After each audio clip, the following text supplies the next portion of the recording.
आणि यानंतर बातमी आहे शेतकरी आणि बैलाच्या अनोख्या नात्याची।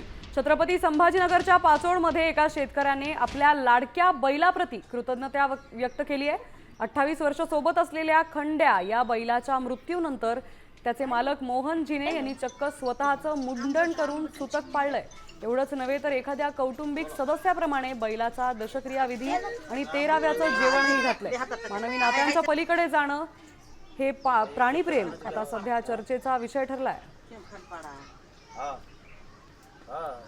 मृत बैलासाठी शेतकऱ्याने स्वतःचं मुंडन करून घेत दशक्रिया विधी आणि 13व्याचं जेवणही घातलंय। छत्रपती संभाजीनगर मधली ही घटना आहे। 28 वर्ष हा बैल त्या शेतकऱ्याच्या सोबत होता। तर या बैलाप्रती त्याची कृतज्ञता व्यक्त करण्यासाठी या शेतकऱ्याने स्वतःचं मुंडन करून घेत अंत्यविधी आणि 13व्याचं जेवणही घातलंय।